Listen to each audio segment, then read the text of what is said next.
आपका देवा का हर समस्या का जल एक लोटा जल। तो इसके मूल में कौन सी चीज है और आपको कैसे लगता है कि यही एक उपाय हो सकता है सारी चीजों का? 33 कोटि देवताओं में ऐसा कोई देव बता दे जो शिव जी को जल ना चढ़ाया। राम जी महाराज ने अयोध्या से चले तो लंका के बीच में हर क्षण हर पल एक शिवलिंग का निर्माण करा। अगर आप निकलेंगे यहाँ से वहां तक में जहाँ राम पथगमन है तो वहां देखेंगे, आप पूछेंगे ये कौन सा मंदिर है, राम जी ने निर्मित करा है, ये कौन सा शिवलिंग है, राम जी ने निर्मित करा है। ऐसे ही भगवान कृष्ण के समय पांडव काल के भी बहुत मंदिर है। तो भगवान कृष्ण हो, राम हो, अन्य देवता हो, एक लोटा जल भगवान 33 कोटि देवता समर्पित करते हैं और उसका फल उनको मिला है। जब विश्वामित्र के समय पर भी और लंका पहुंचे उस समय पर भी, द्वारका पहुंचे कृष्ण उस समय पर भी, तो उसका फल तो प्राप्त होता है। पंडित जी, सालासर में आपकी कथा हो रही थी तो आपने बताया मंदसौर में शायद आप मंदोदरी शिव महापुराण करने जा रहे हैं। जी, तो मंदोदरी शिव महापुराण का 26 तारीख से मंदोदरी शिव महापुराण की कथा है।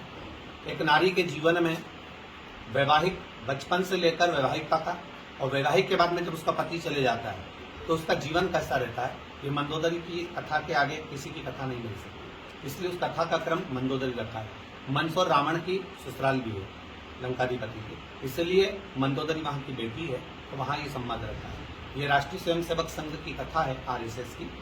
वहां पर जो बेटियों के साथ में एक ग्राम पड़ता है सांसद जी, वहाँ मंदसौर जाते हैं बीच में, तो वहाँ बेटियों के साथ में एक व्यापार दृष्टि रहती है। वहाँ बेटियां अपना स्वरूप बेचती हैं, तो उसको रोकने के लिए राष्ट्रीय स्वयंसेवक संघ ने ये RSS ने कथा रखी है। हमारा जो 100 किलोमीटर का एरिया है 115 हाँ, 115 किलोमीटर है, राइट। 115 किलोमीटर का एरिया है सही।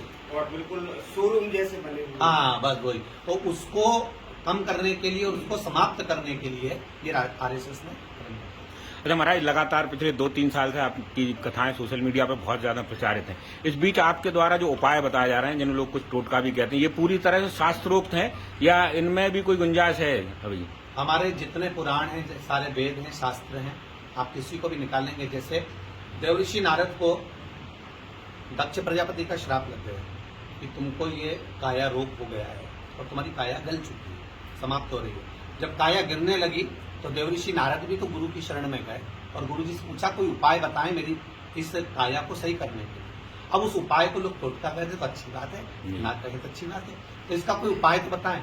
तो देवऋषि नारद ने स्वयं चंद्रदेव को ये उपाय बताया कि तुम भगवान शंकर का पार्थिव शिवलिंग का निर्माण उस आकृति में करें कि आपका स्वरूप से बड़ा पार्थिव शिवलिंग है। चंद्रदेव ने पार्थिव शिवलिंग का निर्माण करा तो सोमनाथ जी का निर्माण चंद्रदेव का हाथ का करा हुआ, तो उस निर्माण को कर उनका पूजन पद्धति फिर उन्होंने बताई कि आप श्वेत वस्तुओं का समर्पण आप सोमेश्वर पर करें, भगवान शिव पर। चावल, दूध, दही, जितनी भी सफेद सामग्री है, पुष्पादिक, श्वेत, वो सब चढ़ाए। अब इसको व्यक्ति अपने जीवन में उतारता है तो काया से जो रोग होता है वो तो समाप्त होता है। वर्तमान परिवेश में आपको लगता है कि सनातन धर्म का जो प्रचार प्रसार है वो अधिक हो रहा है कि लोग कहीं भ्रमित हो रहे हैं इसको लेकर? जैसे कई बाबाओं के दरबार भी चल रहे हैं और कहीं जनता भी ठगी हो रही है, ऐसे कई स्कैंडल मीडिया के सामने भी आए। क्या लगता है आपको इस मामले में? अब ये तो हम नहीं कह सकते कि ये जरूर है कि कहीं ना कहीं सनातन धर्म तो आगे बढ़ा है बाबा की कृपा से, पर कहीं आज भी लोग अंधविश्वास की ओर हो सकता है कि अग्रण्य हो, क्योंकि ध्यान नहीं रह पाता कई लोगों का। और जो वैसे तो पढ़ा लिखा तबका जो है आज के समय का जो, और आप लोगों की मीडिया इतनी विद्वान है, पत्रकार जगत कोई साधारण नहीं है। आज पत्रकार जगत के बल पर ही सनातन धर्म को वापस गति मिली। इसलिए पत्रकारों को तो मैं सबसे पहले धन्यवाद दूंगा इस चीज के लिए कि इनके बल पर आज सनातन धर्म फिर अग्रणी हो गया। मान लो हमारे अशोकनगर में कोई झांकी, अनंत चौदस या देवी जी के कई कार्यक्रम कम होते हैं तो पत्रकार जगत उसको मीडिया में लेकर आता, खुलकर जब बोलता है तो अपने आप, चाहे वो राजनेता हो चाहे धर्म करने वाले हो, सब आगे आते हैं और उस कार्यक्रम को बहुत अच्छे से करते हैं। आज अशोकनगर की धरा पर ये कार्यक्रम हो रहा है तो आप सबके बल पर हो रहा है। इतना पब्लिक, मैं कह रहा हूँ सारे रिकॉर्ड तोड़ दिए पब्लिक ने, जितनी पब्लिक यहाँ आ रही है सब रिकॉर्ड टूट गया। तो इतना पब्लिक का आना और वो भी दूसरे दिन की कथा, तो ये सब आप लोगों के बल पर है। पंडित जी, एक प्रासंगिक सवाल ये है कि अशोकनगर को एक मिथा कह के है कि राजराजेश्वर का ये नगर है, यहाँ के अधिपति वो हैं और जो भी मुख्यमंत्री रहते आदमी आया है वो हटा है। तो आपको लगता है कि ऐसी कोई चीज हो सकती है जो है या इसका भी कोई निवारण है? उज्जैन में भी कहा जाता है कि वहाँ पे महाकालेश्वर को उसमें कोई यहाँ राजा रात नहीं यहाँ होता है। अशोकनगर में कोई 7-8 मुख्यमंत्री ऐसे रहे जो आए और हटे, कि किंवदंती है, संयोग मान लीजिए।